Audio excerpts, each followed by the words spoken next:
Hello, everyone. Warm welcome to day 4 of the International Energy Poverty Action Week. We are waiting a little for everyone to join in, but thanks, everyone. Good to see so many faces here coming for the energy and policy session of today.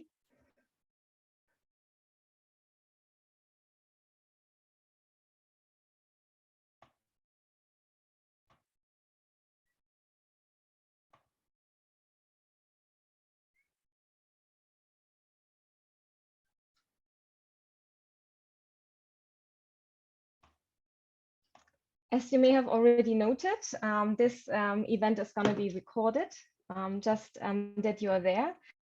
Otherwise, we want to keep the session very interactive. So please really use the chat during the event to post your questions. Yeah, please feel to do that. And I, in fact, will take your questions during the event. So yes, you're all here for the International Energy Poverty Action Week and the panel session on energy poverty and policy in the light of the global energy crisis.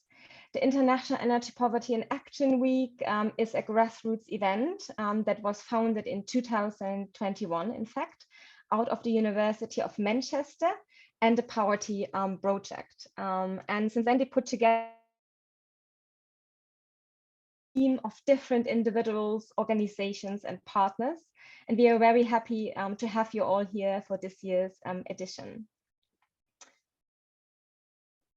As we all know, access to affordable and clean energy is actually one of the main or key sustainable development goals. Still, if we look around the globe, about 3 billion people in the world do not have access to modern energy sources for cooking and heating in their homes. And the current energy crisis, where we all found ourselves in, the different supply chain disruptions, as well as rising energy prices, have made, in fact, households even more vulnerable and increased energy poverty risks. In this panel today here, we really want to discuss the short-term impacts of the energy crisis and the policy measures that have been undertaken by the different countries to deal with the crisis, as well as the long-term sensitive, socially sensitive policy measures that are actually needed to alleviate energy poverty in long term. So a very, very important topic in the light of the current energy crisis. My name is Diana Süsser. I am a senior expert at the Institute for European Energy and Climate Policy, and I'm the coordinator of one live project called JUSTM, Just Transitions and Elevation Against Energy Poverty. And I'm very happy to be not alone here today, but we have 5 great panelists bringing together really different perspectives on the topic of energy poverty from Latin America, the United States, as well as the European Union. And I would like to introduce each of them to you now. Our first speaker, our panelist actually for the interactive discussion we are planning is Michelle Hallack. She is an executive consultant at the Mercados-Aries International. She is a senior economist, really passionate for sustainable development and energy transitions. And in the last year, she has focused on new clean technologies impacts on socioeconomic development. She really has a long-term experience in research and international consulting on regulatory economics, energy economics, institutional economics, behavioral economics, applied to really policies and energy policies in particular. And she's currently an executive consultant at the Mercados-Aries. Our second panelist is Karla Cedano. She's the head of innovation and futures at the Instituto de Energías Renovables. She holds herself a doctor in engineering and applied science and focuses in her research really on social demand of energy, sustainability and innovation, gender and energy. She is a member of the Academia de Ciencias Sociales y Humanidades del Estado de Morelos. And she's in the evaluating commission on the innovation at Semilla Sol and at the International Women Forum. She is the Chief Administration Officer as well and coordinator of the Red Solar and counselor of the Voz Expertas, a Mexican network of expert women in energy, as well as the coordinator of the Laboratory of Innovation and Futures, as I mentioned before. Our third speaker we are very glad to have here is Florencia Zabaloy. She is an assistant professor at the Universidad Nacional del Sur. She holds a doctor herself and is really an assistant professor right now in the Department of Economics at the university and a postdoctoral fellow at a related institute which deals with economic and social aspects. Her research focuses on the area of energy economics and public finance. The latest publications and research projects address different topics of the energy transition, energy efficiency, energy poverty, renewable energy, as well as carbon taxes, among others. Then we are very glad to have also Christos Tourkolias with us. He's an expert in policy analysis at the Center for Renewable Energy Sources and Savings, the CRES, and is also part of a bigger EU project consortium called IEPAW. He's an energy analyst in the CRES Division for Energy Policy and Planning. He has a background in chemical engineering from the National Technical University of Athens and holds a master in engineering. He has also a PhD in energy environmental economics. Nowadays, he's really working on CRES with a specialization in energy policy analysis and planning. And moreover, he participated in the conduction of the National Energy and Climate Plans since 2011, and also other national strategic documents. While he was a member of the team responsible actually for the preparation of the National Action Plan for the alleviation of energy poverty in Greece. And last but not least, we have with us today Marco Peretto, who is a junior expert at the Institute for European Energy and Climate Policy. During his studies, he has developed an academic background in both engineering and the business field. However, he has been really growing up in the international environment and is really passionate about understanding different cultures and different aspects, also with regard, of course, to energy. So he's very enthusiastic and related to connecting the scientific community also to society. And he has attended the IEPAW program offered by the Delft University of Technology as a master's studies. There he also developed essential skills in the fields of policy analysis and decision making, not to mention also his great work lately in the field of energy poverty. So warm welcome to all our 4 speakers. I'm very happy to have you all here today with us. Now we'll stop the screen sharing for a bit to be back with all of you, as well as our speakers here together. So, of course, we will have a lot of time today to discuss with all our speakers. So, as I mentioned before, you can really put your questions in our chat, and I will take them in the course of the session. But first we got actually, in fact, a question for you. As you all know, we really live now in a times of crisis. So first we had the pandemic, right? It really had also big impacts on the energy systems, of course, on the societies as a whole. And now we find ourselves in another energy crisis where we really face big challenges of energy shortages in some parts of the world. So Roberta, please bring up our first live poll for our audience. So please all participate and let us know, are you worried more about the energy supply since the energy crisis? And if you want, you can also really make use of the chat to respond to this question. So I see many of you already put yes or partially. Please let us know what are maybe certain aspects you have in mind that really make you worry about the energy supply. We will take some more time for you to respond to the question.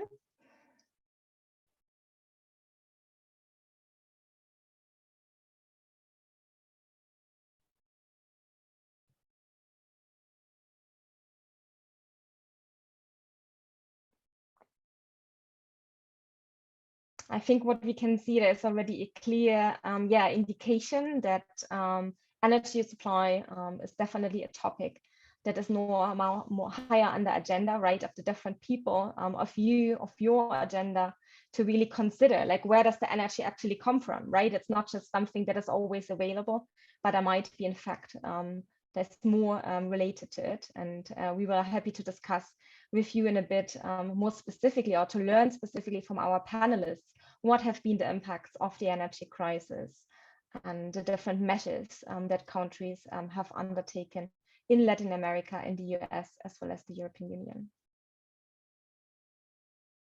Okay, I think, Roberta, you can close the session so you can also let the others know what the results actually are from the live poll. Yes, this should be visible now. Great. So yeah, there is a clear indication that even almost half of you said yes, you're more worried. Some of you are partially worried. So which really also underlines, right, the importance of the session to really talk about the subject, about this topic of energy policy and policy measures, specifically in the light of the pandemic. So then with further ado, I would actually like to involve our speakers now, and I would like to first give the word to Michelle Hallack, and would like to hear from you. What are really the impacts of the crisis, like first the pandemic and now the energy crisis in the United States of America? Thank you very much, Diana. Thank you all of you. I'm really glad to be here and join this discussion. For discussing this, I guess the first thing we need to take in account is that the different dimensions when you talk about energy poverty. We have a part related with income and the interaction with poverty itself. We have another dimension related with prices and the interaction with market design, tariffs, and the supply question. The third one is related with energy efficiency. That's a third element. And the fourth one is related with the energy service requirement. So what do you need as energy service? That's also change the need of energy and change the energy poverty by itself. So when you talk about the COVID, when you talk about the crisis, I guess it's a really good idea to start to talk about the COVID itself, because the COVID changed two key elements here. The first one, it changed the possibility to get income. So people was worried and they were not able to pay the bill and they were not able to get income. So you strongly impact in the part of the income side. Moreover, when you talk about still on COVID, we talk about the kind of energy service that we need. So what to observe? We observe that there is an increase in the household need of energy. So we increase the demand of energy, and also we increase the importance of using energy in the house to get some online jobs, to be able to do things that before were not able to. And also we had a big impact on income. So when you look on what kind of policies we see in COVID, basically the main policy related with COVID, it was the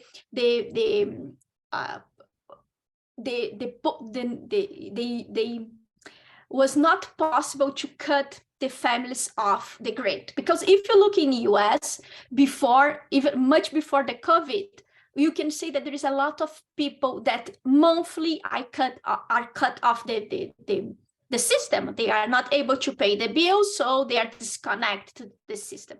So the main impact, and it was not in US, you can see it in general, that was the prohibition or to not cut people, not disconnect people from the grid.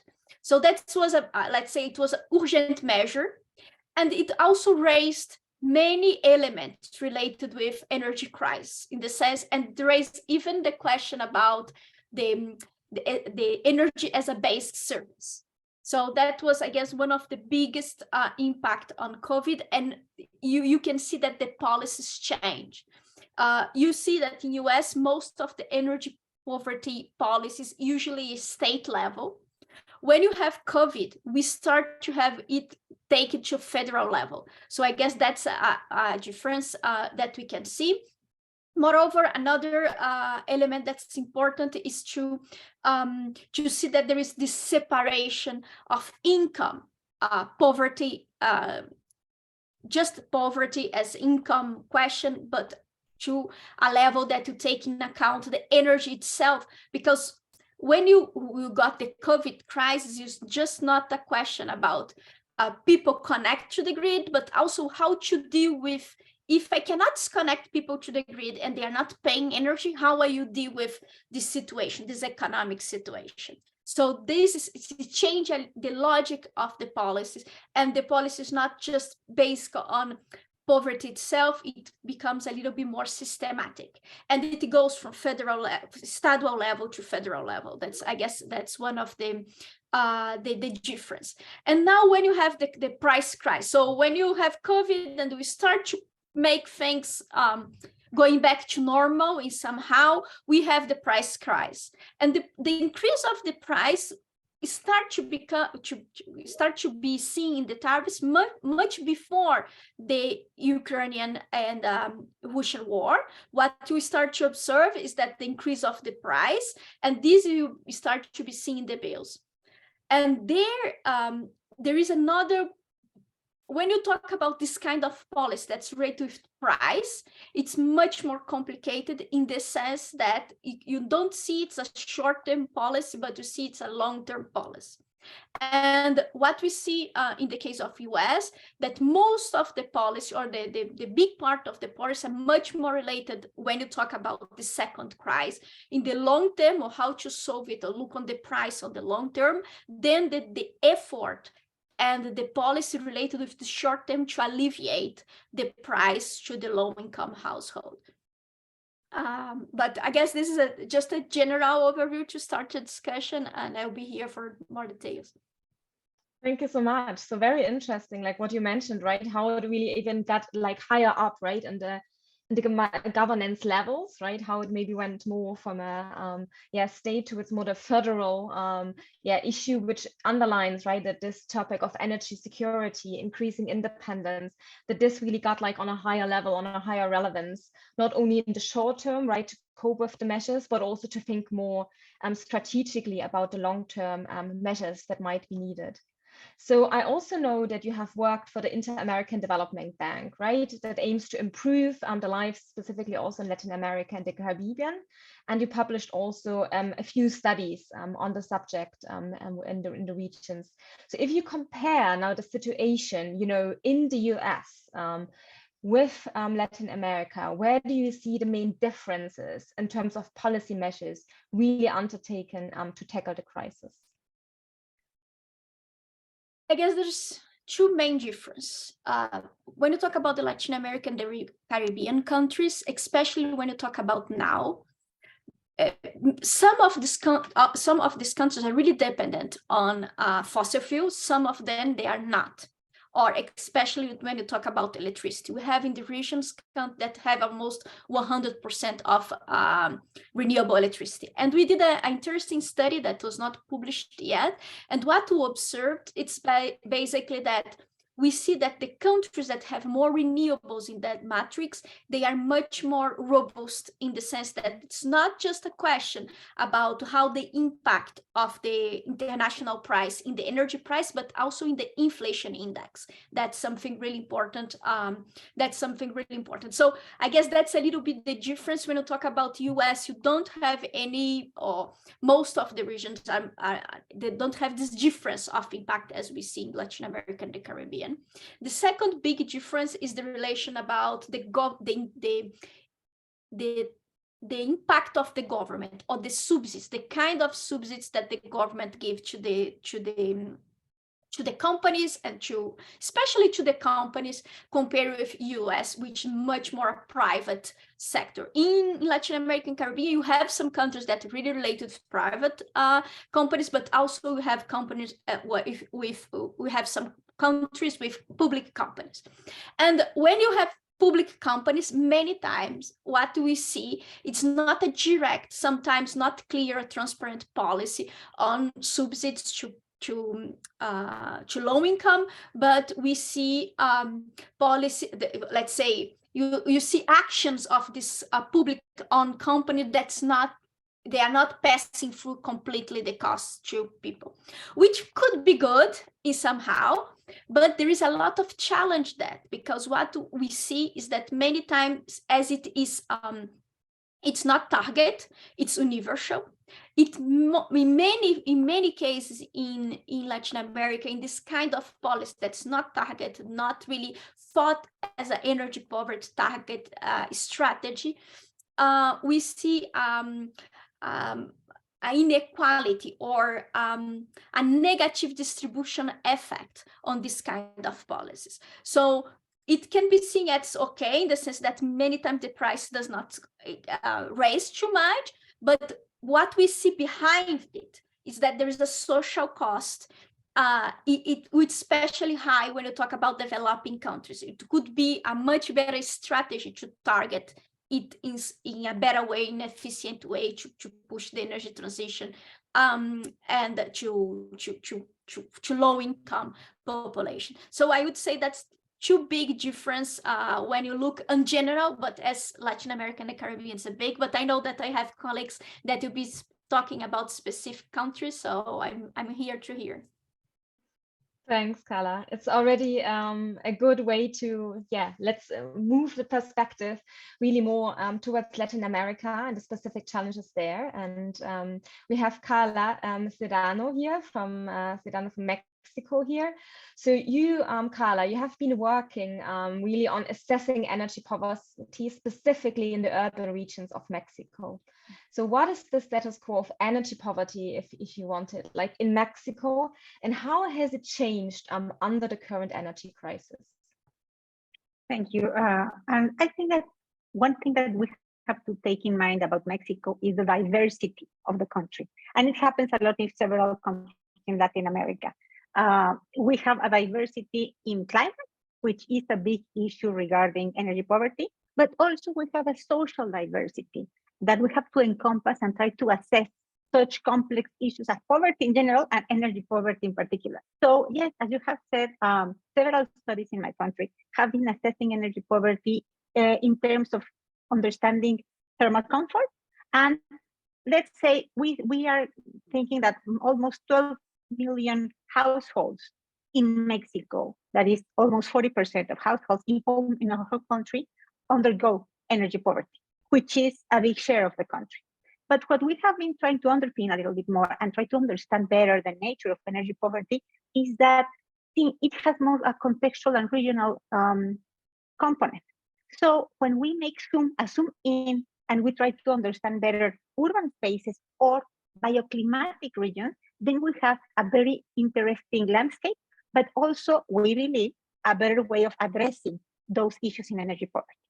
So just to give you a couple of examples, just thinking on bioclimatic regions, we can find differences from only 4% of households in energy poverty, depending on the climatic regions, in those regions that have this warm climate, when almost seasons are not perceived. So you don't need additional investment on heating or on cooling.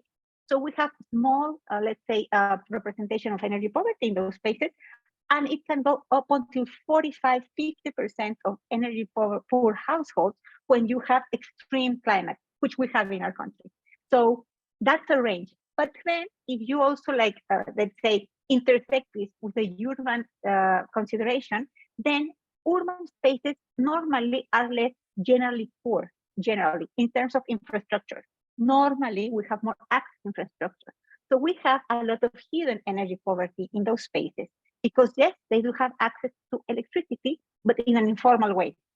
So specifically, they're energy poor households. However, it's difficult to notice them because they might not be paying the amount that they are using of energy poverty on one side, but on the other, they also are alleviating energy poverty since they're in urban landscapes. So it makes it like a little less, let's say, obviously critical agenda. However, from the public policy perspective, it's even more pressing because you have to visibilize it and then alleviate it. So in that space, we have seen that in several cities, especially we made an assessment in particular 10 cities. And we could see also that energy poverty never goes over 10% of households in urban spaces. And that has to do a lot with these, let's say, ways of invisibly alleviating it more than the actual conditions of households. And there's an additional point. In Latin America also, I think that's the spaces that I know. We have not only the urban space and the rural space, but we have a lot of peri-urban spaces, which are not really categorized as urban, and they're not really rural. So they usually escape from our analysis. It's very easy to try to say, well, urban spaces, you have the capital cities or the important cities, where energy poverty has this behavior, no, as a landscape, because finally it gets alleviated. However, in the rural space, you also have a clarity on they're not interconnected, there's not accessibility of certain energy resources, but in the peri-urban space, you have a mixture of them. And it's a high mobility space. There's a lot of internal migration in these peri-urban spaces. So we're also focusing on trying to understand those dynamics and trying to also be able to put forward some data that makes sense in terms of visibilizing the issue, making proper diagnosis and alleviating it. So I think that this is some struggle that a lot of countries have, and we've been working with this. What has the crisis, the actual crisis that we're living in? And exactly as Michelle said, the crisis has the COVID component, it has the economic component, and of course the climate change component. Also, so it's like we're in this intersection of crisis. And what we have seen is that Latin America, in particular, had, like, let's say, a big struggle in the fuel price in general, no? Because we have like this second, but it has nothing to do with, let's say, the severity and the directness and the immediacy that Europe underwent on the energy crisis. So we, of course, all that Michelle said about how it was perceived in the United States, obviously Mexico received it because we are dependent from the United States for gas mainly. Mm-hmm. And our gasoline for transport, which is not on the energy poverty side, but it impacts on the energy expense of households, we have to import it because even though we are oil producers, we have not the quality of our gasolines to be able to be used in-house. So we have to buy from abroad all the fuel, and we are used to export fuel also. So in this realm, I have to say that energy poverty, and that's going to be with the second question, so I'm not just a spoiler, energy poverty, we were able to, let's say, buffer it. So we had an impact, of course, and the most pressing impact is the moving to the household of the energy consumption. In the pandemic, most of us, or the people that could, work from the household. So all the expenses were moved to our direct energy bills instead of how they were presented. So yes, energy poverty has had an interesting characteristic. However, statistics are undergoing there. We're doing some interviews, some focus groups to try to understand in these critical spaces how energy poverty has been felt. And one of the most pressing issues is that this year in our country, even though it's a couple of years from the big crisis of the pandemic, we are receiving the increase of the energy bill. We are feeling it because also Michelle answered it, so it was great that she preceded me. I'm going to be very brief in this comment. In Mexico, we have public-owned companies. So we have exactly the phenomenon she described. We have this buffer that when a public company is facing the market, it has another strategy, different state strategies, state-driven strategies to buffer the impact on the citizenship.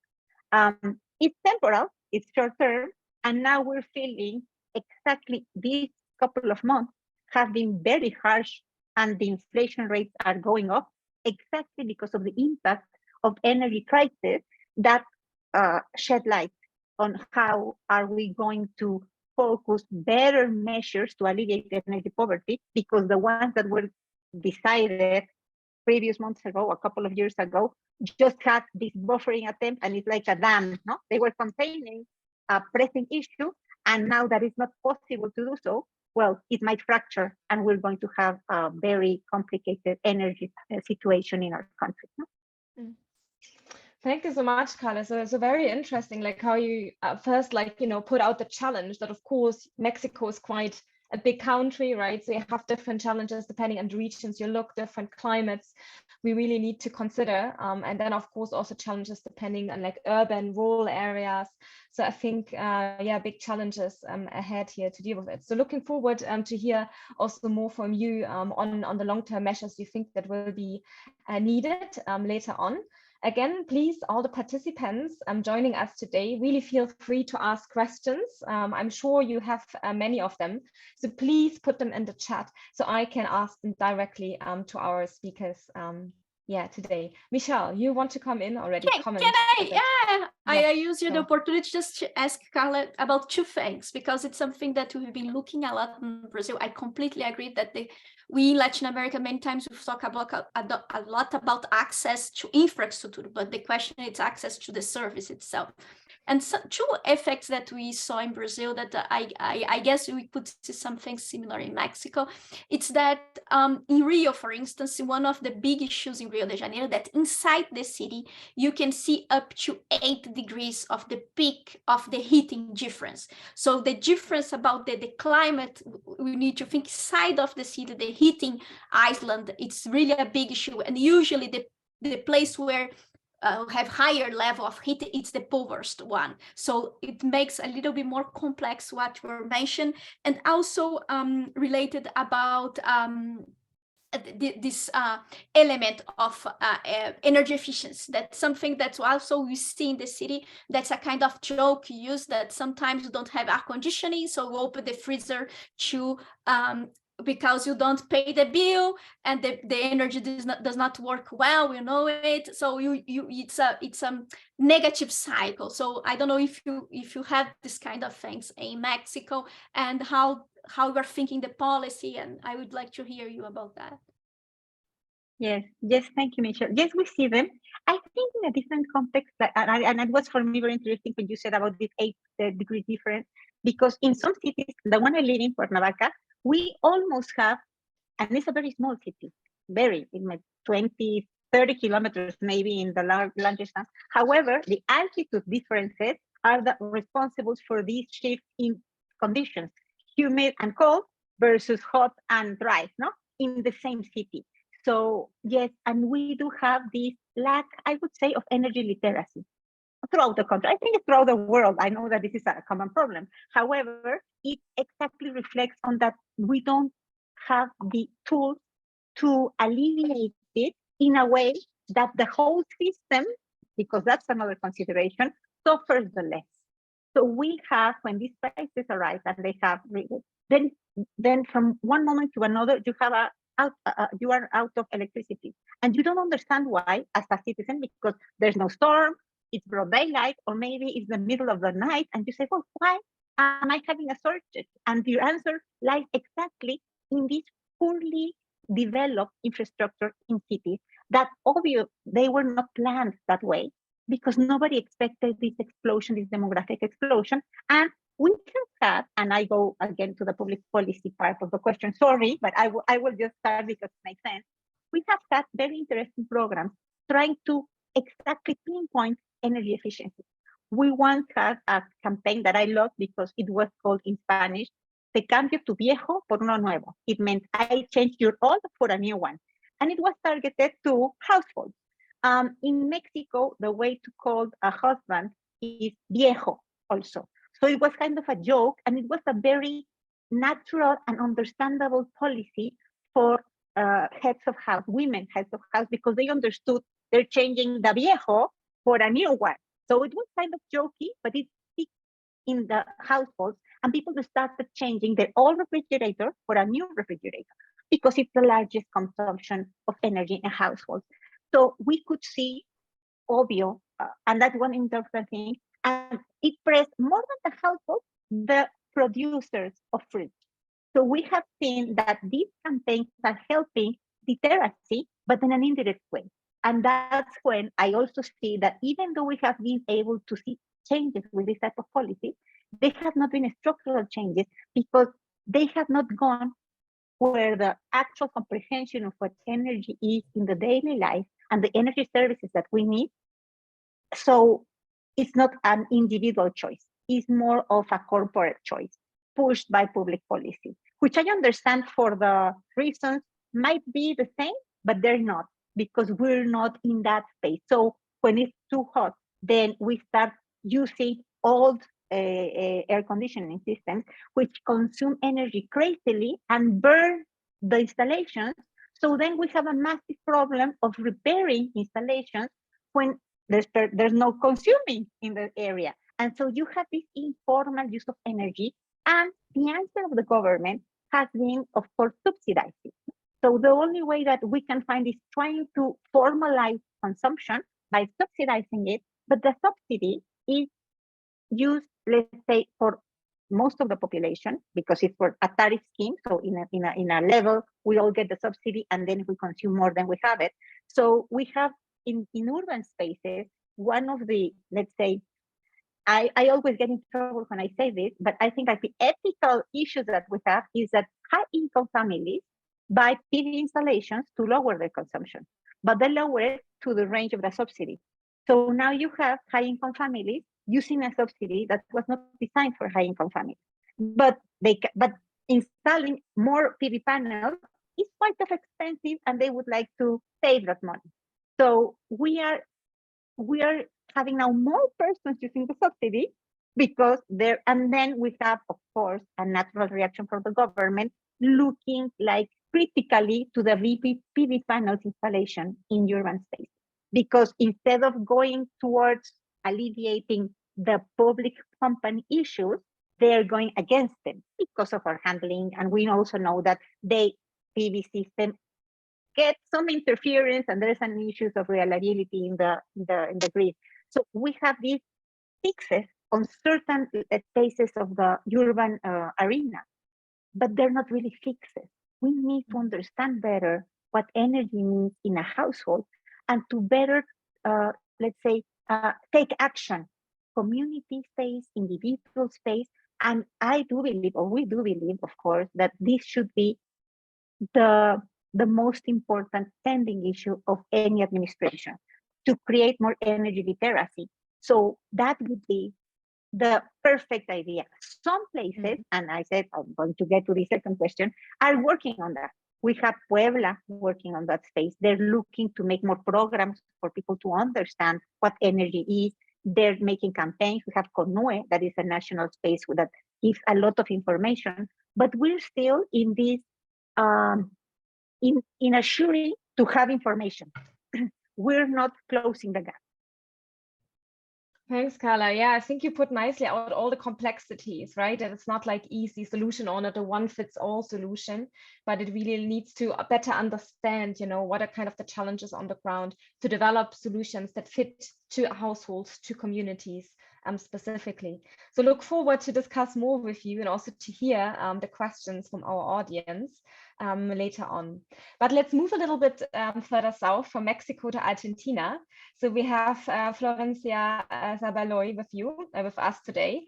So Florencia, some Argentinian regions are affected by the lack of natural gas at the moment.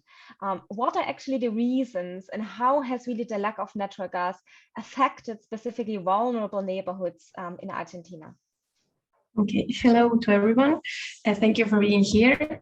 And well, the first things that I wanted to tell you is a little bit of facts from Argentina, because Argentina is an important producer of natural gas in South America.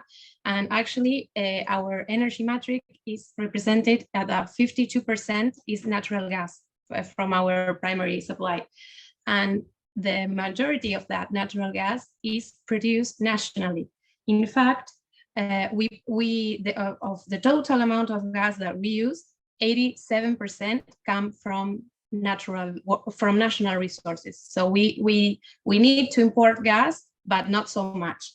And in those imports, we have the effect of the international crisis, because in our case, I think we have an indirect impact of the crisis that you are facing in Europe, that is regarding the international energy prices. So that is our main problem at a macroeconomic level. However, we have important problems at a microeconomic level, because we have a lot of households, especially the vulnerable ones, that do not have access to the grid. That, well, Michelle mentioned this about the families that are not connected, and also Karla. We have that problem in Argentina. In fact, according to the latest census, we have more or less 17 million dwellings in Argentina, but only half of them, but we only have half of them, I mean, users, residential natural gas users, 50% covered, more or less. So we have a lot of the population without access to natural gas. That is like the main characteristics for Argentina.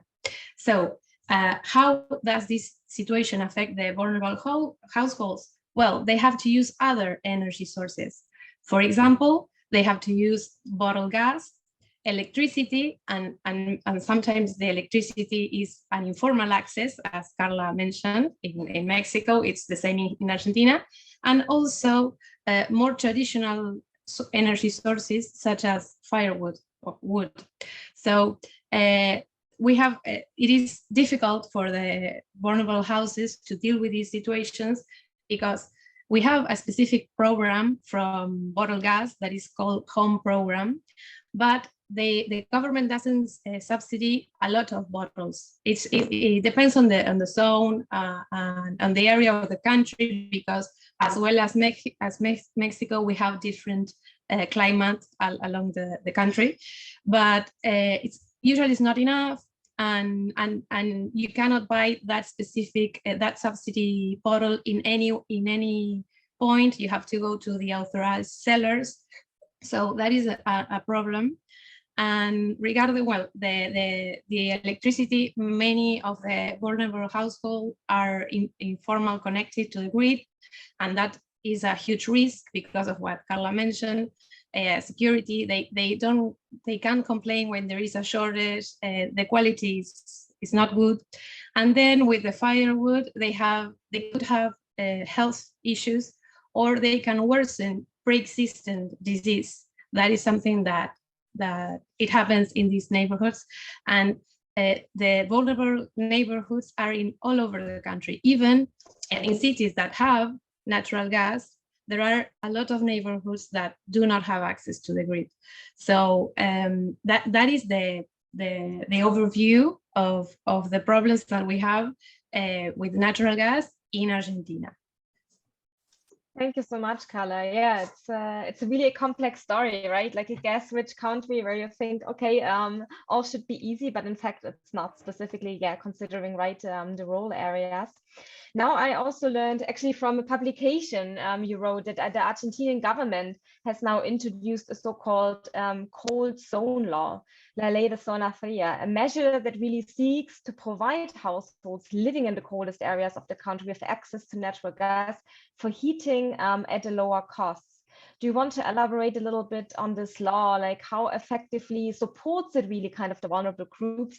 And if not, what do you think is specifically missing really to ensure that the financial aids actually reach the most vulnerable in the countries? Yes, well, this law is actually is not recent. It has been implemented in the early 2000, but recently it has been the application zone has been expanded. I mean, for example, my city, I live in Bahía Blanca, to the south of Provincia de Buenos Aires, wasn't included in this law, and from last year, now we are included. Well, the idea of this law is to increase natural gas access, you know, is to subsidize the households. And it is divided into of course, in cities with low temperatures, because in winter in our country, we have provinces that have, in the Patagonia, that are very, very low the temperatures. So the idea is that for those regions, they have a subsidy of 30% of the price of the tariff for everyone. And then if there is a vulnerable household, the discount is 50%. So it has a differentiate between household groups. What is the problem with this law? And I think you discussed it before. The problem is that the most vulnerable homes sometimes they don't have access to the grid. They do have this 50% discount in the bottled gas, but there are a lot of problems because first, this law is in benefits high, medium, and high level incomes. It is something like, I think Michelle says that they end up being or having an effect that is unequal to if you see the income distribution after the policy, they tend to benefit the more rich people, the more rich households. And also, well, what Karla says about the problem that they had with solar energy, that it ends up benefits the richer. But well, that is the first point. The second one is that to vulnerable households, they subsidy natural gas from the grid and also from bottled gas. But the problem there is that if you use natural gas from the grid, you have no limit. You can use the amount that you want, and you will have the subsidy. But if you use bottled gas, which is the case of the most vulnerable, you have a limit, and the limit is a limited amount of bottles of 10 kilograms. For example, if in this city, if it's not winter, you have 2 bottles per month. And if it is winter, or let's say the cold month of the year, you have 4. But it is not enough. If you do the math and you compare, you cannot do much with 2 bottles or 4 bottles. And the thing is that bottled gas is relatively more expensive than natural gas. If you do the math for a certain amount of time, for a certain use, it is more expensive. So when you analyze the design of this policy, we can see that after applying the policy, there is not, we cannot reduce the gap between the most vulnerable and the ones that are better. So it's not, it doesn't seem to be alleviating energy poverty in that sense. But this is the main problem. And also, as Michelle says at first, energy poverty has a lot of dimensions. And in Argentina, the big issue about energy access, has to do with the infrastructure and access to the grid. I mean, the bill is also a problem, but first we need to ensure that all the population have access to energy, and then we can discuss the problems related to energy bills, which are also important, of course. But that is the main problem here. And the solution, of course, I don't have a solution because as we are talking, this is very complex. But I think that problems in general in energy policy regarding energy poverty, we are seeing the problems isolated. Like, well, let's make a program to subsidize cold zones. Let's make a program for the bottled gas. Let's make another one from electricity. And then you have a lot of programs that maybe don't have the desired impact. So I think we have to start thinking about energy poverty as a multidimensional problem, and to complement, to try to think of a broader program where you can sign up or apply to only one subsidy that takes into consideration all energy sources, people connected to the grid, people disconnected, energy efficiency issues, renewable energy issues, like Karla said, that problem that she mentioned made me think about this. Well, we have to see the whole picture and try to implement instruments that won't interact in this way badly, in this way, and to try to reach better results. Mm-hmm. That is what I think of this law. It is important, it is improving access, but it is improving for the people that are connected. The ones that are not connected are still in a vulnerable place after the application of the program.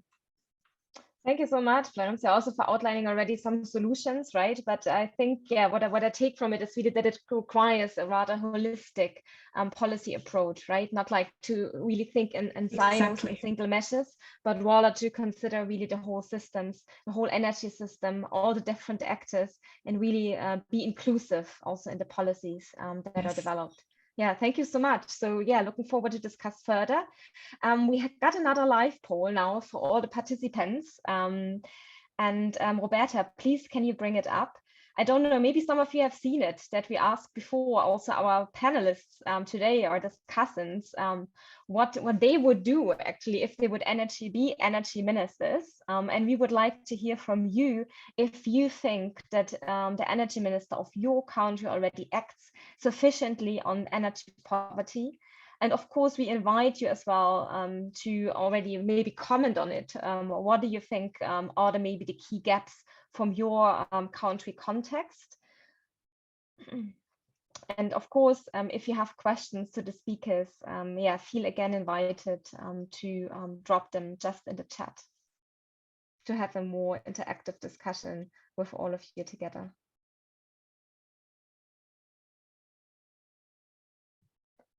Okay, there is already some tendency.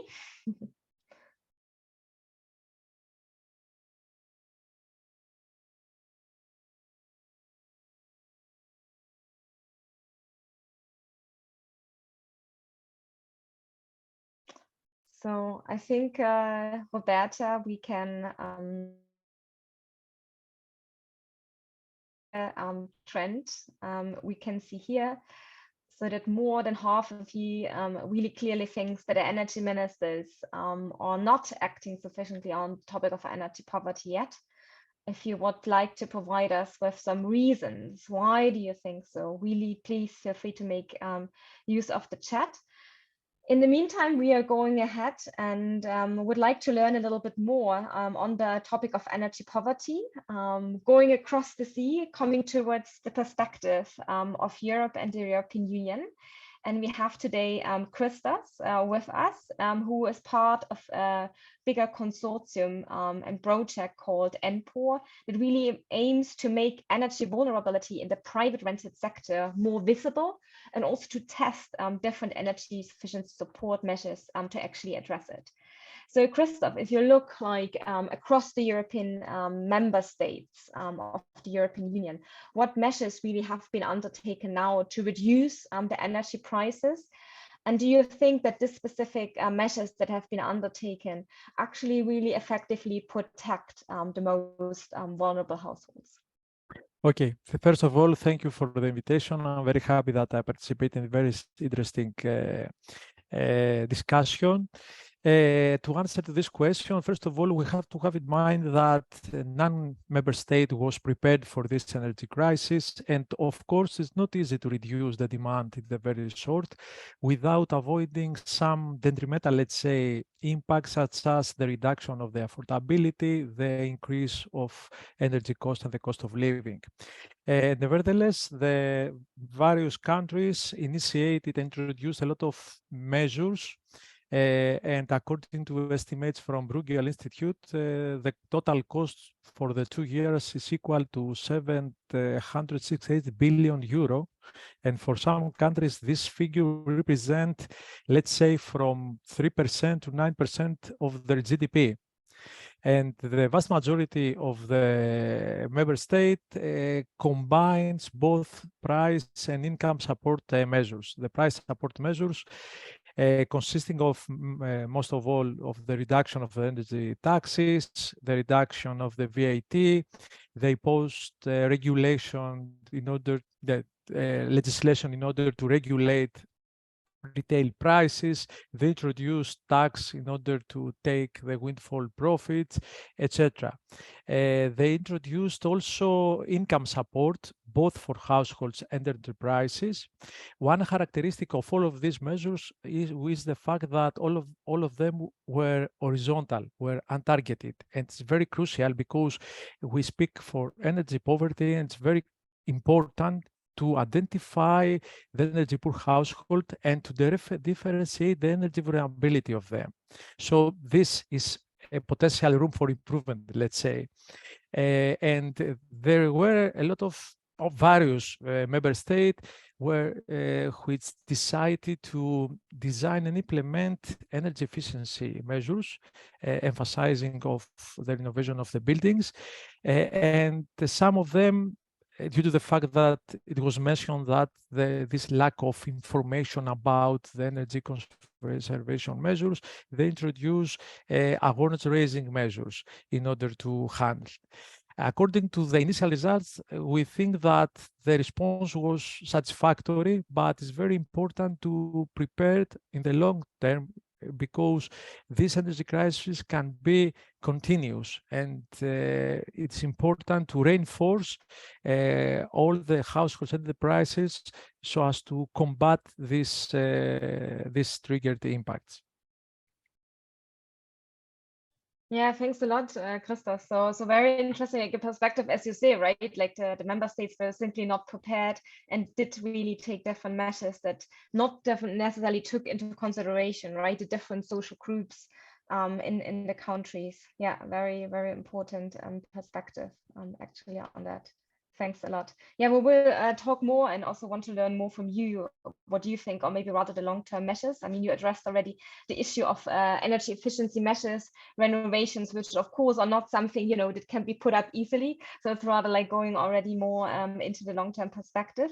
So yeah, thanks a lot. Maybe Marco Peretto is also with us. He also, yeah, works specifically in the European Union context. And as we know, of course, yeah, energy poverty is now high on the political agenda, but we also know that the European Union, in fact, wants to become the first climate neutral continent, which is a very ambitious yeah, aim, which also specifically means that exactly, Christos, the building stock you just mentioned, right? It really needs to be decarbonized. And to do so, there are different policies currently under discussion, namely the minimum energy performance standards, the new emission trading system for buildings, also for transport, and the phasing out of fossil fuel heating. And you have been working really on a study to assess the different impacts of those measures on low-income groups. So please, could you elaborate a little bit? What is the EU really discussing at the moment? What are those measures? Maybe you can try to explain us really in simple words. And how do you think will it really affect the low-income groups in the European Union? Yes, thank you very much, Diana. I'm very happy to be here and comment these measures and see so many great speakers. So, as you mentioned, these three measures that we looked into are all part of the Fit for 55 package, which was proposed by the European Commission to, let's say, tackle not only the energy crisis, but achieve this very ambitious goal of becoming the first climate neutral continent. So taken singularly, the first one, so extending the emissions trading system to the residential sector was essentially so what we do today with this system of, you know, carbon taxing on industrial players to also expand it to the residential sector. Then the second one was a proposed phasing out of fossil fuel boilers. And then thirdly, really implementing these minimum energy standards for buildings in the building sector, performance standards, sorry. And so we looked at all these three policy measures singularly, and also the mix of the three and how they would perform in various countries throughout Europe. And what we found out was actually that a mix of the three together would bring in the most desired results. So this would result, in fact, in the lowest energy expenditures together with the lowest energy consumption. And so the logic behind it is that we saw that indeed by improving the whole building, the end user would, at the end of the day, consume less, which would result, if applied correctly, in less energy expenditures. So we focus specifically on low-income groups, as these are the groups that most often live in the least performing buildings from an energy point of view. And so what might be a little improvement in an average building of mid-income or high-income groups, societal groups, in low-income households would of course give much more benefits. So let's say these are the buildings where really there is the highest and highest potential for improvement. So in this case, the benefits were clearly visible, and this was, so the way we saw it is seeing the energy expenditures and energy consumption. If we want to take a purely economic perspective, what we saw would be the most, let's say, cost-effective policy was so the phase out of fossil fuel boilers and replacing these ones with heat pumps. As this measure will have the lowest upfront costs, as you're actually going and improving just one component and not the whole building. So it really depends in this case, what the country or the government is looking for at the national level or also local level. But indeed, what we saw it is that it is very important to stress the target group, as Christos mentioned before. So for the reason I said before, we really looked into low-income households in the study. And yeah, just to summarize, we saw that an ideal mix of the three measures would provide the best results. Thanks, Marco. So basically, it would need all the three measures, not just a single measure, but the combination of the three to, yeah, exactly. help energy poor. Yeah, very, very interesting perspective. I mean, yeah, often, like, you know, from an economic perspective, you often look for the least cost measures or solutions, right? And as you said, okay, this might be then just easy the fossil fuel heating systems, which of course are quite expensive, right? If we really talk about a shift here, but also the issue of retrofitting, like of really doing bigger renovations to buildings, or quite expensive. So I think a common issue that always comes up is like, who should really pay for it, no? And how can we merely also deal with the issue of split incentives? If I'm, you know, I'm renting a place, but the owner doesn't really want to invest because he or she is not really benefiting from it. So what are maybe your takes on this challenge? Yeah, Marco and Christos, I would like to hear your perspectives on this. Yeah, maybe if I can continue from before and then Christos, you join after, or how do you want to do? Yes, Marco. Yes. Okay, so I just want to say, in this study we looked at so low-income households, but you see on a more larger scale. So we're really talking about improvements of buildings or heating systems. So in this case, we're talking about, let's say, larger investments where inevitably there would be subsidies involved and governments. And so we saw that in this specific case, so for low-income households, it is vital that there is 100% financing rate, meaning that it should not be left up to the household to decide which investment to go forward with, as specifically in the case of low-income households, these would and justifiably go, you know, for the most affordable option. And this does not always, you know, coincide with the best results in the long term. So, for example, the phasing out of fossil fuel boilers and replacing it with a heat pump, in the long run, we saw specifically in some countries that have a high biomass dependence, for example, would actually result in higher electricity over the long run.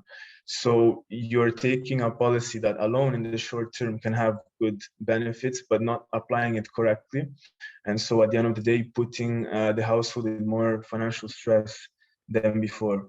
So this, in our case, we really saw that is vital that there is, you know, 100% financing rate from governments. But when we talk about housing appliances in the private rented sector, where there's this issue of split incentives, as you mentioned, so who should pay for the renovation between the tenant and the owner of the household, then this is, let's say, a different situation where I think Christos can answer much better.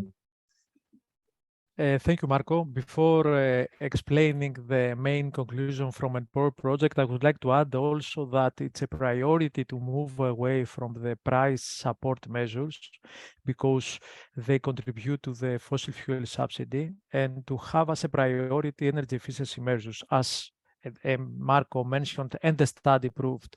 We have to focus on, yes, on improving both the building envelope and the heating and cooling system without ignoring the other uses such as electric appliances. The energy efficiency should be combined with the penetration of CRES photovoltaics, and this must be the priority. For example, in Greece, in order to combat energy crisis, we have spent 10 billions within 2 years. And with this budget, we can fulfill the target for the renovation of the residential buildings until 2030. So we spend the budget for the whole decade. And this is the indication that if we want to combat in the long-term horizon, it's a priority to focus on the energy efficiency measures. Within the framework of an IEPAW project, we studied both the alleviation of energy poverty and the confrontation of split incentives problems. We had the opportunity to organize some real group meetings with the participation of stakeholders in order to co-design, co-implement, and co-monitor all the policies. We targeted on 10 different policies consisting of renovation programs, EO schemes, and awareness raising. And the main conclusion can summarize at 4 different, let's say, points. First of all, it's very difficult to solve the problems of the energy poverty in private rented sector and to monitor. The second conclusion was that both landlords and tenants should participate in the financing of the investments. And obviously, the triggered impacts should be shared among them. The third conclusion was that it is very difficult to solve this problem through regulatory measures because it is a competitive market, so it is not easy to intervene through regulatory measures. And it's very difficult for the ministry to cooperate because different ministries are involved with different jurisdiction. So it's not only a responsibility, let's say, of the Ministry of Energy, but it's other ministries. It's very difficult to cooperate. And due to the fact that it's important to share the triggered benefits between landlords and tenants as a fourth conclusion, it's a prerequisite to establish a methodology in order to quantify these benefits and to result in a fair allocation between them. In the IEPAW project, we develop a methodology in order to quantify the most important benefits for the landlords, mainly due to the increase of the building value, and for the tenants, due to the improvement of the indoor conditions, and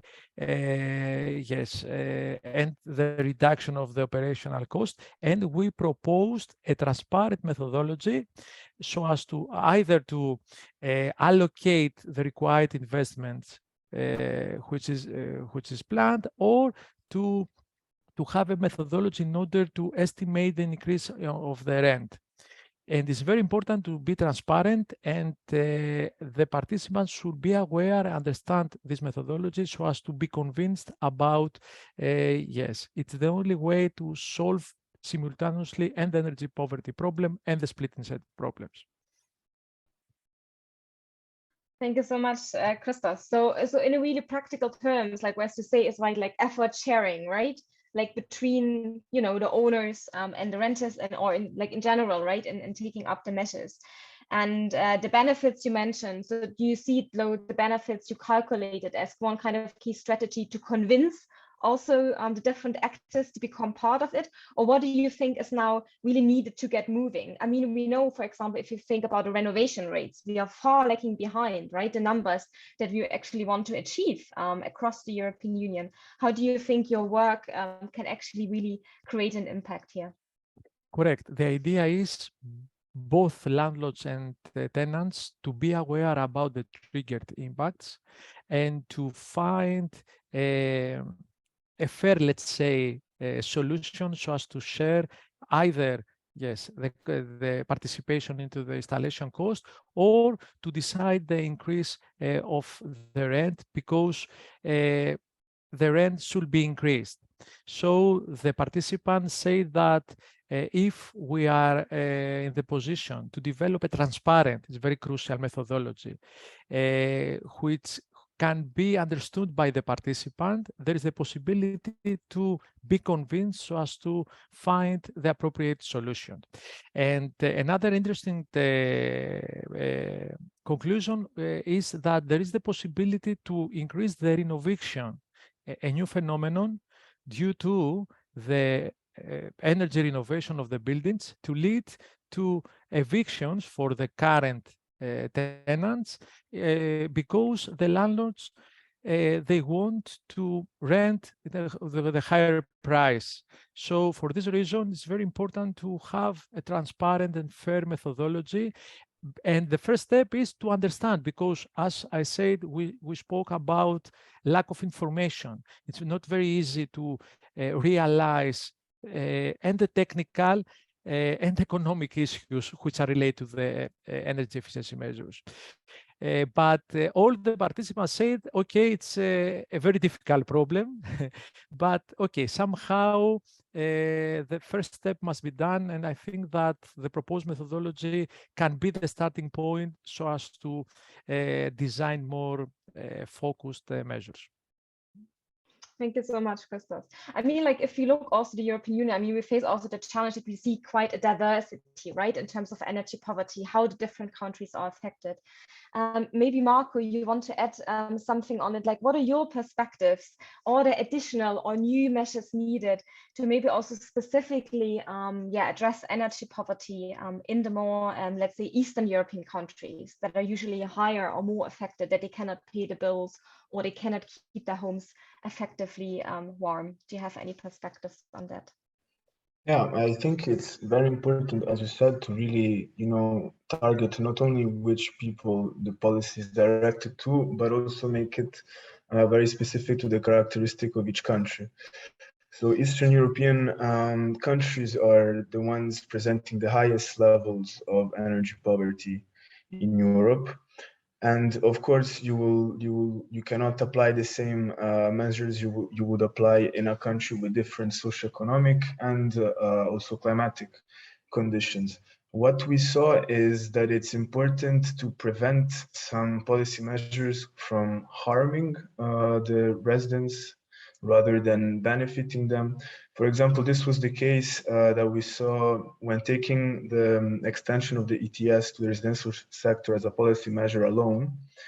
In Eastern European countries, we saw this was not beneficial at all, because what was happening is that instead of targeting the producers of energy with this additional carbon tax, at the end of the day, this carbon tax was actually the addition, let's say, was being paid by the households. Why was this the case? Because without refurbishing the building, you keep people with outdated, inefficient technology, but putting their prices up. And so what happens is that, okay, there is less energy consumption, but the energy expenditures remain the same or even higher. What does this mean? It means that, in this case, I'm talking specifically about low-income people, they end up consuming less, because with the same budget that they were using before to pay the energy, they cannot afford the same level they were paying. And so they just start consuming less, but you don't see, this turnover in terms also of expenditures. This was also more the case in Eastern European countries, where biomass plays still a very important role. Firewood is still being used, to heat up dwellings. This has a lot of health concerns too, as Florencia mentioned before. But also, so what we saw in Bulgaria and Romania is you have these households that use, stoves with firewood, not only to cook but also to heat the main room of the house. So if you go, for example, and target such a household by just replacing the inefficient heating system with a new heat pump, you will not get the desired results because, first of all, this will result in higher electricity than before, and depending on the country, the electricity is not always produced, let's say, with the newest sources of fuel. So especially if you look in the long term with the fossil fuel prices increasing, this can at the end of the day tackle back, so not be beneficial to the household in a few years. But also if you keep living in a badly insulated house, you know, you're just postponing the problem basically. So the only really measure we saw that even standalone was working was refurbishing to the whole building. In this case, really you're assuring that you're tackling the whole aspect and not just one appliance.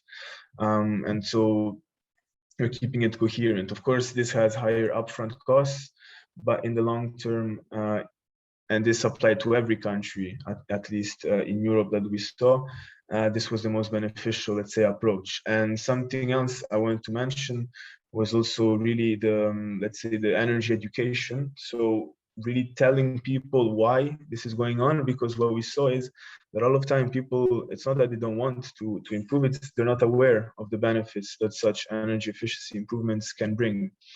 And so when they see some, you know, external entity coming and telling them, okay, we're going to renew this and this, without explaining why this is happening and what are the benefits from this, you get, you know, a clash that is completely unnecessary. Whereas when there is really, when people understand what's going on, especially in rural households where the community sense is still pretty strong, what we saw is that if just, you know, one household changes it, then there's the curiosity of the neighbors that ask them why, and, you know, like slowly you improve the whole situation.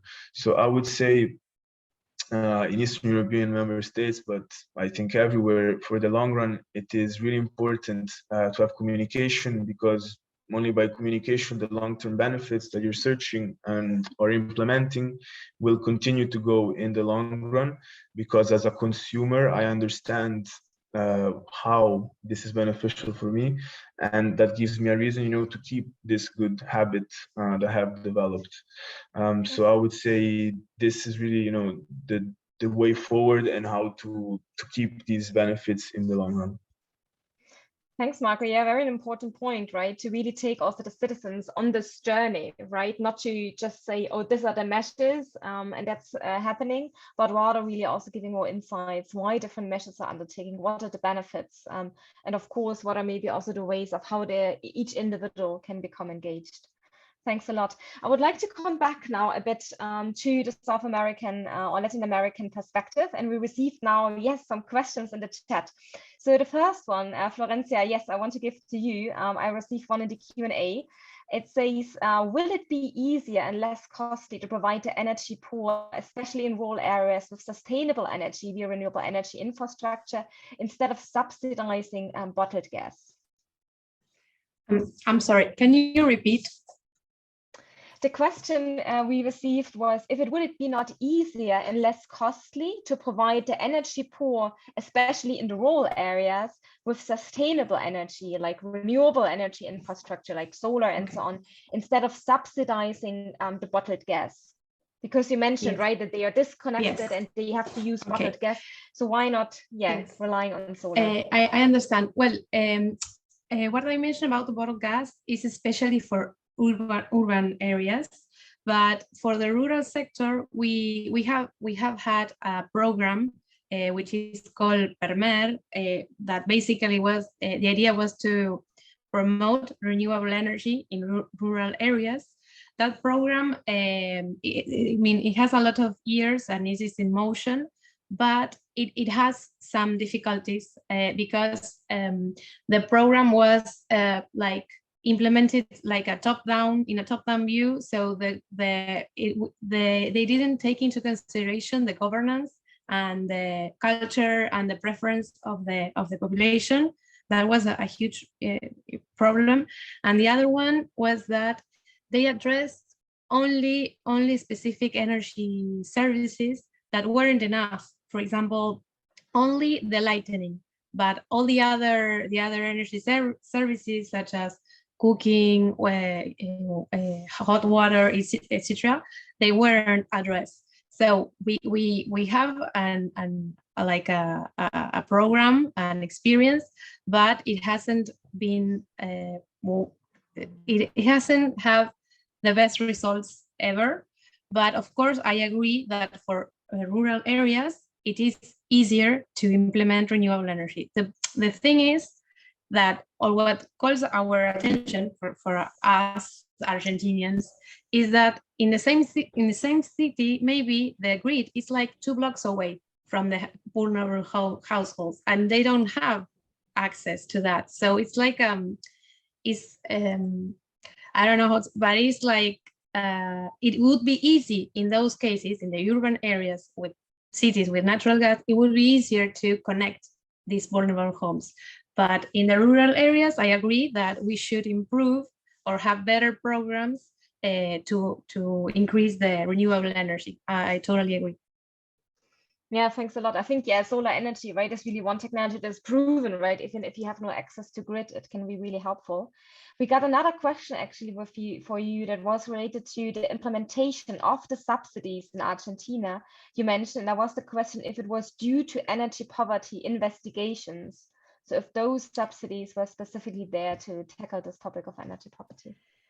Well, first of all, I wanted to say that the energy subsidies began after the economic crisis that we have in 2001. So they began in 2002, and as I mentioned before, that is the same year that we started to apply this coal zone law, this law.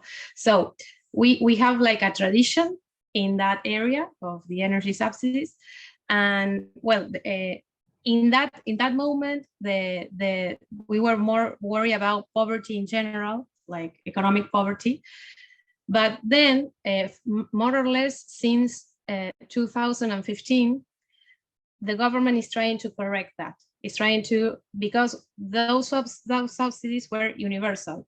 From 2015, we are trying to better target them, you know, to try to direct them to the most vulnerable. But they have begun to do that, but I cannot, let me say my opinion, of course, this is my opinion. I don't think that they are only focusing on energy poverty studies. They have to, the main issue here is what I told before about imports. We import natural gas, and those imports are very expensive. They represent a burden for the public budget, and more even in a context that we have the agreement with the International Monetary Fund. So we don't have a lot of resources in general, and the government is trying to better allocate them because they have that pressure to reduce the public budget on all of that. So I think they are aware of energy poverty. There had been more studies of energy poverty since 2015, because as they changed the subsidy policy, we began to be more worried about this issue. There are many studies, but if you ask me today, the most worrying thing for the government is how to pay the imports, how to manage the public budget. I don't know if the only worry is energy poverty, but I think they are taking into consideration both aspects. Thank you so much, yeah, for the insights. So very interesting. But how does the government act if you think a bit long term, right? Is there now a concrete plan in Argentina to get rid of natural gas and to let these dependencies go? And are there enough incentives also to invest in the alternatives? Well, I don't know if Michelle wants to ask a question before or after. No, go ahead, Florencia. I was just thinking about to jump in and to support what you're saying. Sorry, go ahead. Oh, okay. Well, in that regard, the government is actually not thinking of reducing natural gas. But let me explain you why and how this relates with the other dimensions of energy policy. As I told you at the beginning, we have a huge natural gas industry. It is an important sector of the economic activity of Argentina, and it has been like that for several years. I mean, we have a long experience in that sector. So, and of course, we also have unconventional natural gas resources. The shale gas from Vaca Muerta is nowadays one of the most important reservoirs of natural gas. So in the energy transition plan that Argentina launched in year 2021, the government specifies different strategic lines to promote. And I think that the most important of those lines are three. They want to promote clean energy, energy efficiency, and also the natural gas. In Argentina, they say gasification. It's like a direct translation that I don't know if it has any meaning in English, but the strategic line of natural gas is very important.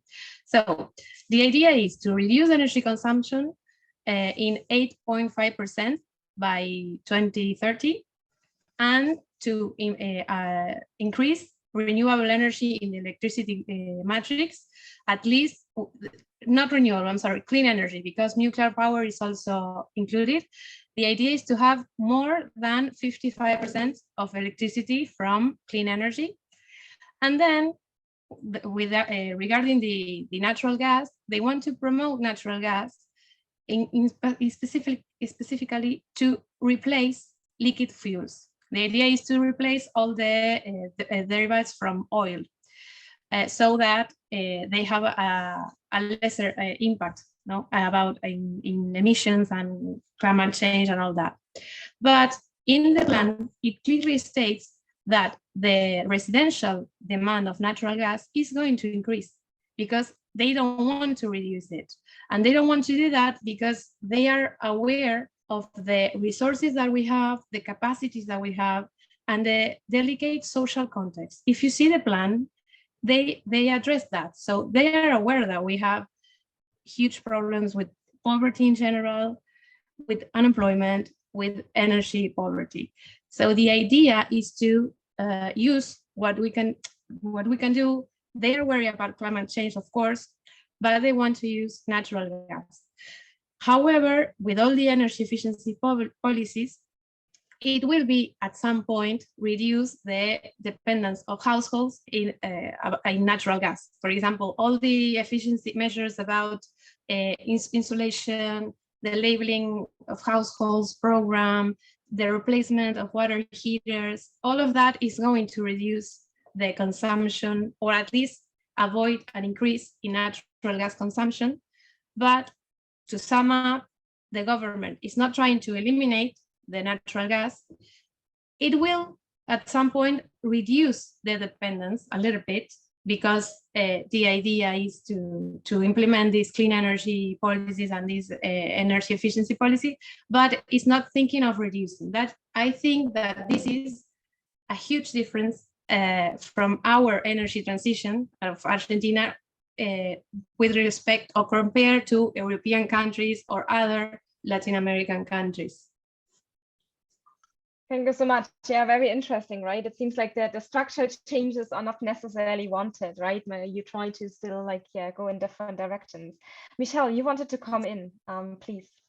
No, I guess I could talk afterwards. It's just sustaining what Florencia said. I don't see any universal subsidies that was based on the problem of energy poverty. I never seen any case. I studied many countries. Maybe there is one case that it may happen, but I never seen. Usually universal subsidies is based on political competitiveness, different kind of lobbies and interests, but never on energy poverty. And I don't think that Argentina is different from the other countries, because if you if you take a look at the cost and who benefits the most are not the people from energy poverty.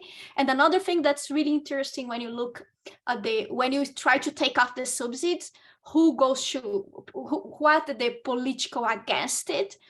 Usually what you observe that when you have this kind of movement in fossil fuels, oil and gas for transport, are much stronger than electricity itself. And it's really interesting because the regressive policy of universal subsidies for oil and gas, it's usually much higher than electricity for different reasons. So it's one of the key elements that basically the question of subsidies when you talk about universal subsidies, not about target and social policy, but it's not. So I guess sometimes they mix things up and they make you believe that's a question of, usually most of the case, it's not.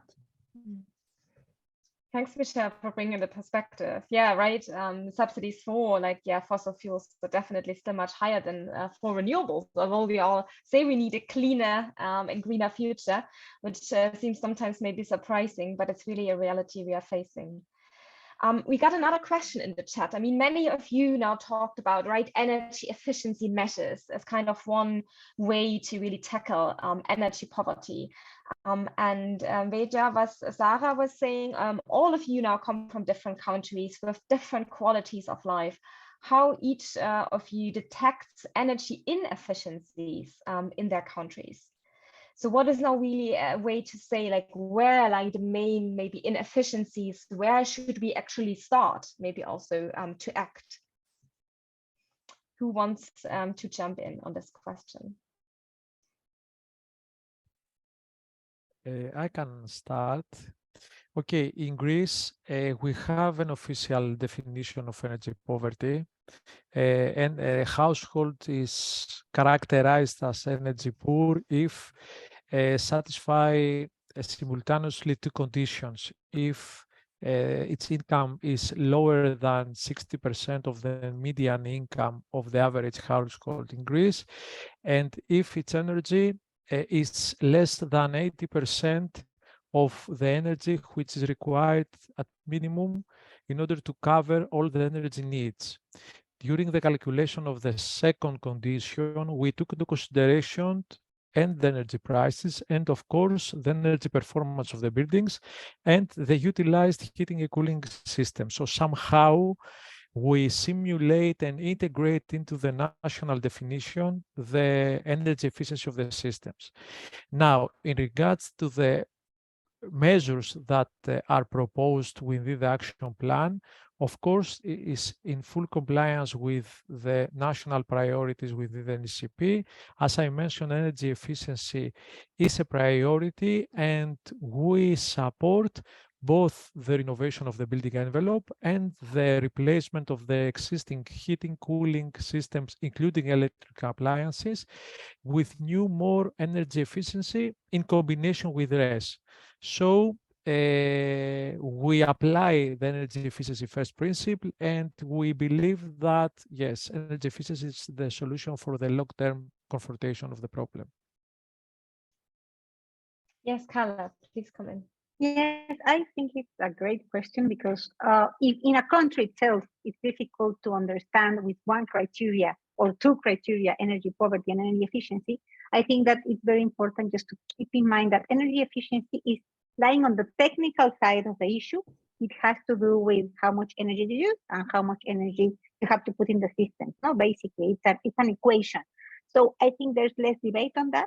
The issue is, as Christos was saying, energy poverty, how to properly assess it. First of all, in a whole country, and then to be able to compare it between countries, because finally we're also striving to find the commonality in the definitions. So I think that we should approach it with a multi-diverse way of looking at it. I believe that the income-based measures are one side of the problem, but also the consensual self-reported measures are very important, because just to have a take, in some of our countries, as I said, if it's an informal way of accessing energy, your expense is very small and then you wouldn't be in the face of energy poverty, but you're the population that needed the most, because probably it would make an important change in your lifestyle and also in the health of the whole electrical system or energy system. So for me, the answer has to do with trying to understand that there is no one way or two or three ways of assessing energy poverty. It's a comprehensive version of the concept.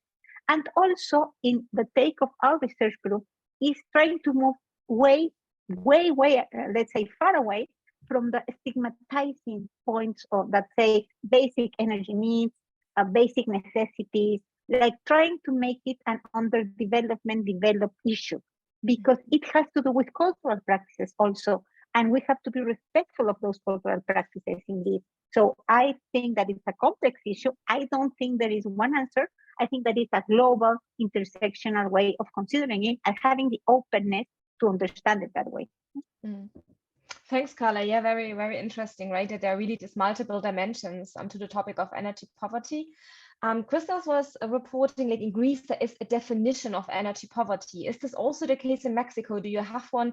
Is it very different, or are there specific indicators, like where the government said we need to somehow, let's say, measure whatever is measurable, all the challenges you just mentioned?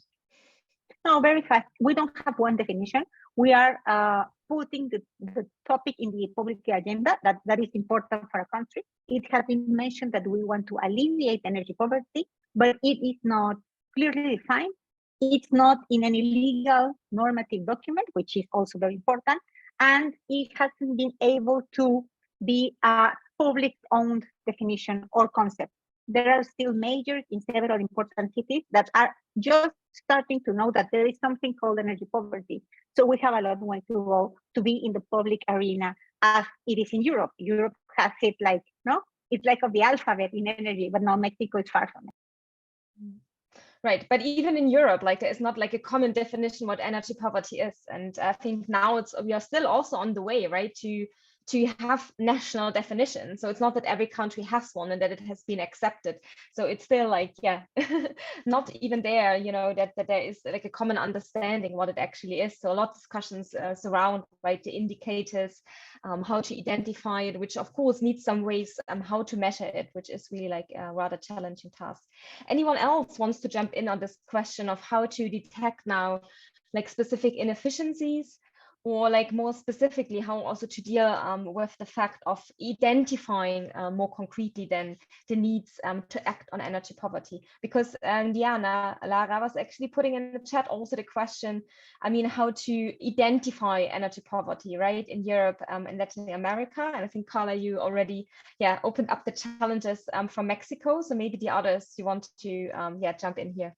And I'd like to put two data that I guess it's really interesting. Latin America, when you look on energy intensity, and regionally, Latin America is lowest energy intensity in the world, compared with all the other regions in the world.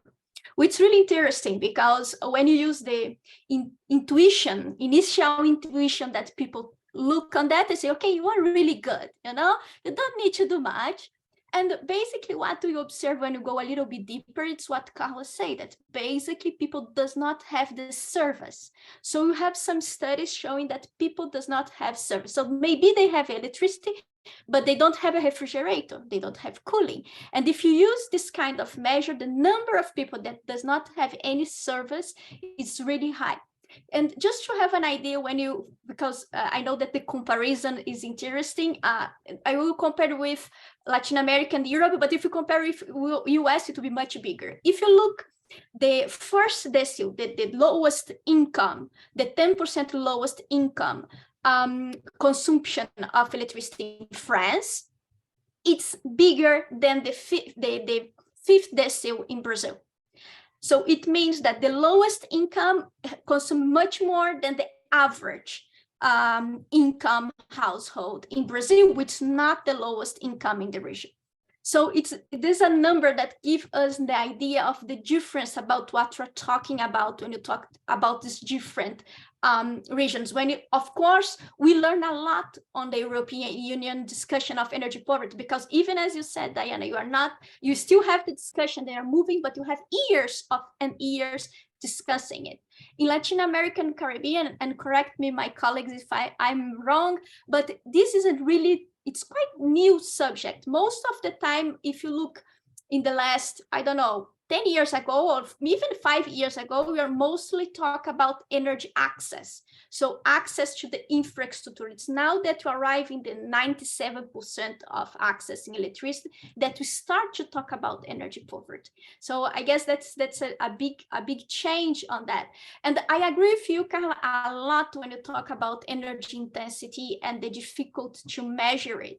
But I think that when you need to compare and when you need to do policy and need to do indicators, look on the service and the set of services that are necessary. Yeah, and then I completely agree with you, depend on the community you are and the culture you are, but still some level of simplification are necessary when you need to do indicators and follow up in the policy. And I guess we always have this trade-off and this challenge when doing measures and policy that can be measured in somehow. I don't know how you feel, but I guess.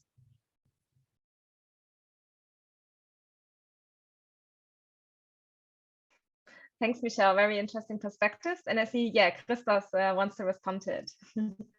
Yes, I fully agree with Michelle and Karla that, okay, it's not good to compare Europe with the less developed countries, because in the less developed countries, yes, the access to the energy is the most important problem. In Europe, I think that at least the three components that are specified in the recommendation by European Commission, it's the starting point, income, energy price, and the energy performance of the buildings. And of course, because I'm the main author of the action plan of the Greek program for alleviating energy poverty, and I developed the indicator, I think that additional parameters must be integrated in order to be certain that we have captured holistically the phenomenon of energy poverty. And it's very good that another comment about the cooling needs, and now we are trying to redevelop, improve the methodology, including also the cooling needs, because yes, this is a parameter. And for me, in the action plan, the priority is not to result in energy savings in the additional RES penetration. The first priority is to combat energy poverty. And of course, yes, I will improve the energy density, I will improve energy efficiency, I will trigger energy savings, but the first priority is to combat energy poverty, to reduce the number of the households that are affected by the energy poverty. And of course, we have to have in mind the rebound effect that Marco said, because yes, we expect, and after the installation of energy efficiency equipment, to increase the operation of this efficient equipment appliances in order to cover the gap in the heating, in the energy services. So priority is to combat energy poverty and then to contribute to the national targets for energy efficiency, etc.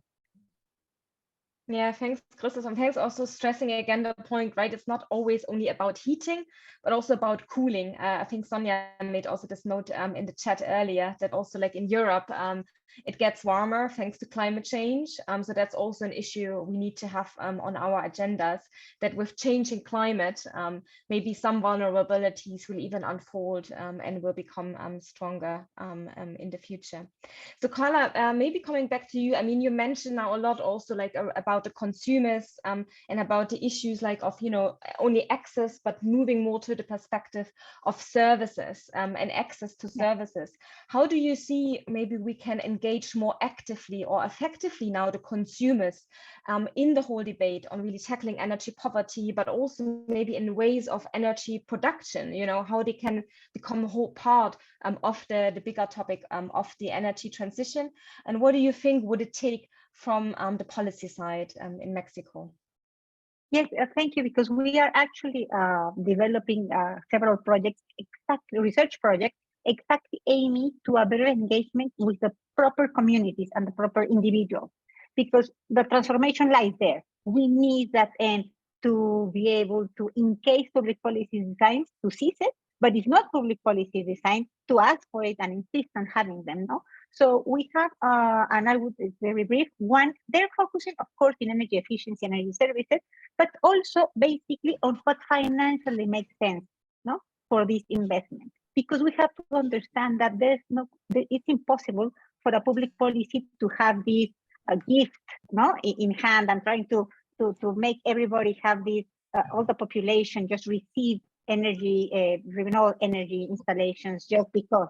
So we are working on making it cost clear and cost effective and finding, and it's an interesting space in my country. We have a long tradition of a community, cooperative, productive organization. So we believe that working with this very natural and cultural ingrained way of organizing ourselves, there is a way of having this same type of organization to be able to finance in this microfinancing, of course, the basic energy that we know, the PV panels, but most importantly, biomass. Marco was making a point on the importance of biomass.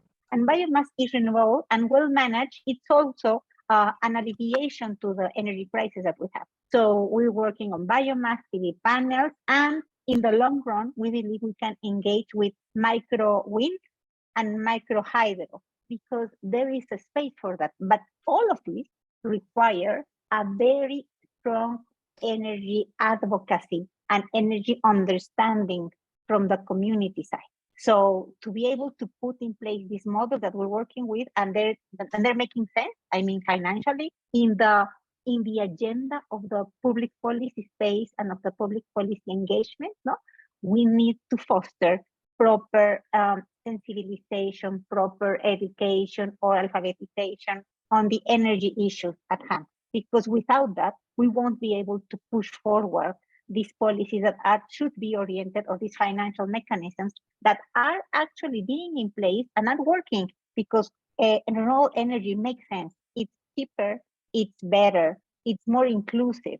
The thing is that these programs have to be rolled out with the perspective of gender. We have to understand that women need to be targeted specifically, and also other vulnerable groups, indigenous communities, disabled persons, the elderly, the young persons also.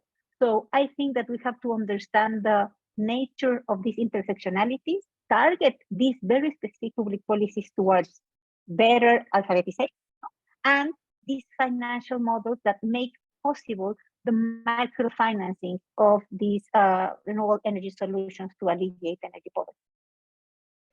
Thank you so much, Karla. Yeah, we in fact got in the chat also a question about the role of crowdfunding and crowd investing in here. Do you see that that's important, or what do you see like microfinancing? What are the kind of specific schemes you have in mind that are actually accessible also for the poor income households? I mean, I totally get it. Also in Europe, we have a lot of like ideas, right? How people can now make investments, but often you need to have the money, right?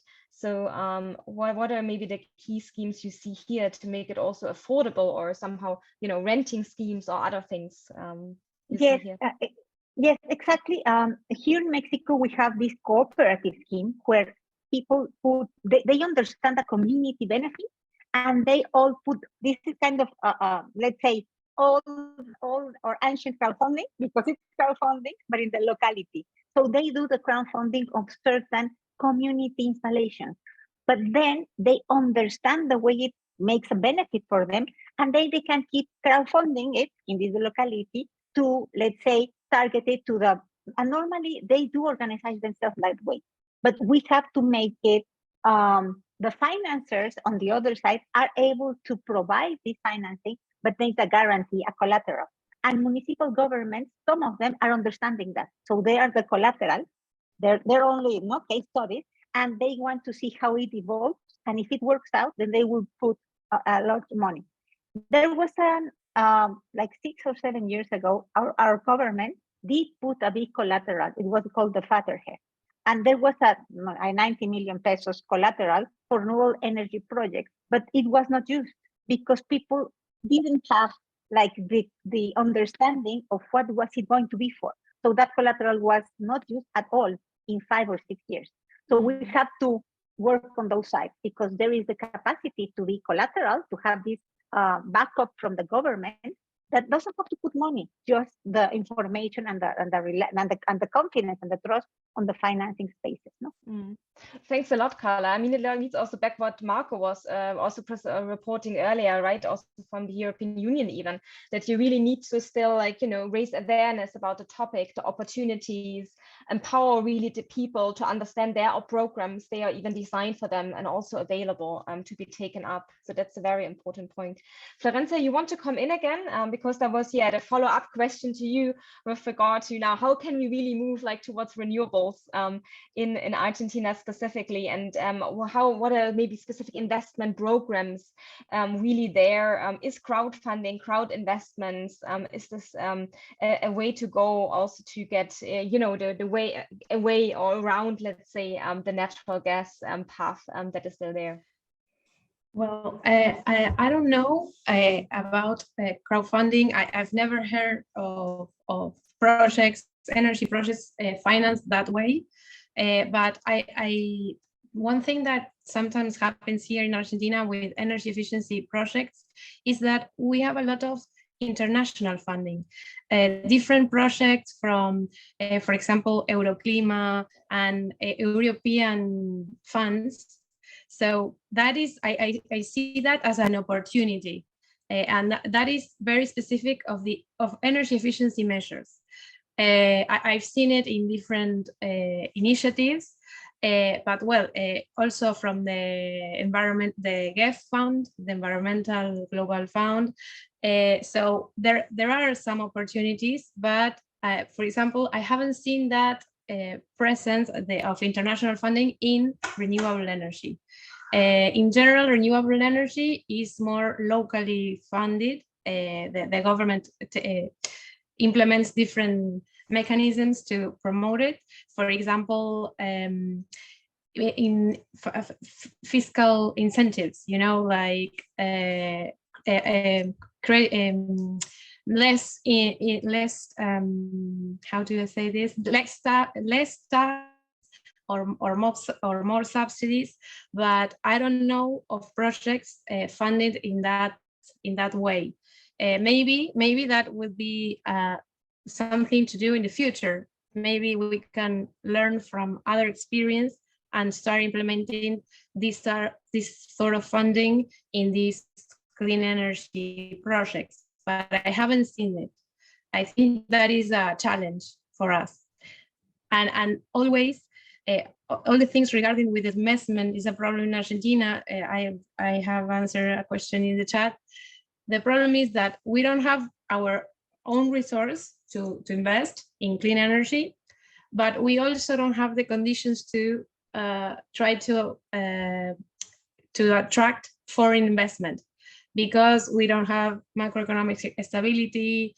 In general, our indexes regarding private property stability, corruption are not the best in general in the world. So it is very difficult to attract investors because you cannot ensure them a profit or that their rights are going to be respected.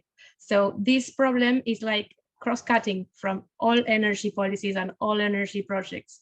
Maybe we believe that somehow it has to improve, but as long as that issues are not resolved, it's very difficult to invest in this area. Thanks a lot, Florencia, for also picking up the comment in the chat and for your explanations. So yes, indeed, it remains a challenge, right? How to invest also in the cleaner alternatives. Michelle, do you want to come in? Like last again, there was also some discussions in the chat from Brazil. Do you have any long-term perspectives, maybe also how to deal with the topic of energy poverty? Sure, thank you. I guess I would say that everybody talked here, I guess it's a multi-perspective question. And I would say I like to use points to summarize things. So I guess the first thing is related with income.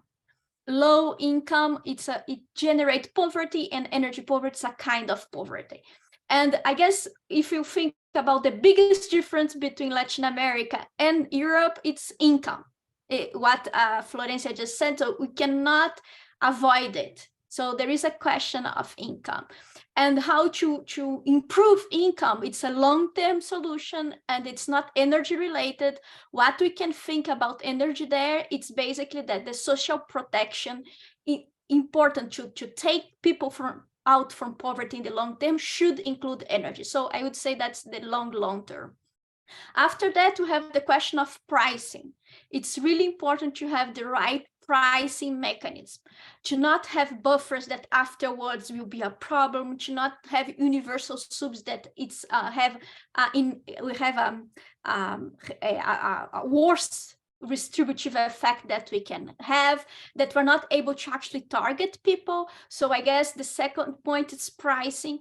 And when you talk about pricing, it's important to talk about the different mix, the energy mix, because the way you price renewables is different, the way you price oil and gas, and the impact of external prices in the tariffs will be different. So I guess that's really important.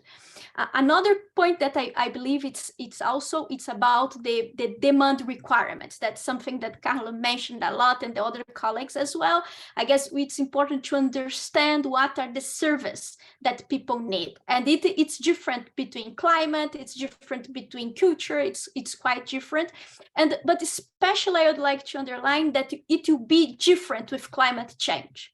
It's really fun because the first time I start to study energy poverty, it's a small joke, but it's true. I was teaching in Rio de Janeiro. It was summer and the air conditioning broke and I almost fell out because I was talking and my pressure just dropped down. It was 40-something degrees and I felt sick. And in that moment, I just understood that people sometimes think that cooling, it's a luxury. I discussed with many of my colleagues that thinks that air conditioning and cooling, it's a luxury. It is because they have it. Because if you don't have it, you cannot sleep, you cannot work. And there is a lot of things you cannot do, which is really, really limiting. So climate change will change the demand requirements, which are already different, and you need to be aware of it. And the fourth, that I guess it's really important, it's about energy efficiency. Energy efficiency, it's really, it's when you think about short-term measure, energy efficiency, it's the less, if you think about the four kind, social, demand requirement, pricing, the most limited and the easiest in somehow to do a short-term policy is changing people appliance. If we did a study in the IEPAW, you can find it. You studied the impact of just changing the light bulb on households, and it decreased the amount that people paid and increased energy efficiency. And when you talk about rebounded effect, in a population or in a group which already have a good energy consumption, it can be a problem. But when you talk about the people that have 2 light bulbs, if there is a rebound effect, it's good because these people, it's actually having more service. So I guess that's something important. So I would say that the different kind of policy in the different time zones, I guess, timeline. So think about socially, it's the biggest, poverty inequality, it's the biggest, and energy efficiency, it's the micro level, and you have all the other things between that. Thank you so much, Michelle, also for summarizing all the different topics so nicely we discussed today. Actually, I would briefly like to bring up our last poll also for the participants in online. We talked a lot among you, right, on the topic of act on energy poverty. So we have a last live poll. Roberta, if you could bring it up, on what our participants think are the most important measures to actually act on energy poverty. So please, again, participate in our final poll here. And in the meantime, I would very much like to thank you already, all of you, the 5 of you, for really attending this panel today, for really joining this lively discussion, to also bring in a lot of different insights, really from the different country contexts you are coming from. Thanks to also all the participants for asking the very interesting questions. I think the discussion, of course, goes on and doesn't end here today. Also, special thanks to Marta Maya, who was really bringing this panel together, helping all of us just to be here and have this very interesting discussion. And of course, also Roberta for assisting us technically with the event here today. So yeah, now let's have a look. What is kind of the takeaway from our participants here, where we need to act in terms of energy poverty? Yes, please, Roberta, can you give the results to all of us? So as you can see, of course, it's a diversity of measures, as we also discussed today, right? Different contexts and different challenges that, of course, require different measures. Of course, it is about access to affordable energy, but also bringing really like making it more energy efficient, the energy we actually consume, but also to provide long-term also access to renewables. And also the point of education, right, and citizen empowerment, we also discussed in the panel, as well as the long-term systemic changes that we really need to go to the roots of energy poverty, right, and really not only deal with the symptoms, but really try to better understand what are the reasons or the causes of this of the topic of energy poverty in different contexts. So yes, thanks again a lot. Before we close, I just want to remind you of two things. First of all, we have still a final day of the Energy Poverty Action Week. So tune in again tomorrow, day 5. There's the topic of energy poverty and future, where we specifically talk about like how the youth and their engagement is relevant in the topic. And on the 16th of March, we have also an online and in Brussels and online, the Social Watt conference. So it's really a conference dealing specifically also with the topic of energy poverty. We will put in the chat a link to the event. So please feel free to attend this online conference as well. Thanks a lot. Stay connected, everyone. Thanks for your participation.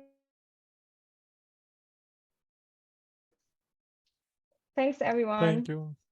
Thank you. Bye-bye. Bye. Bye. Bye. Bye.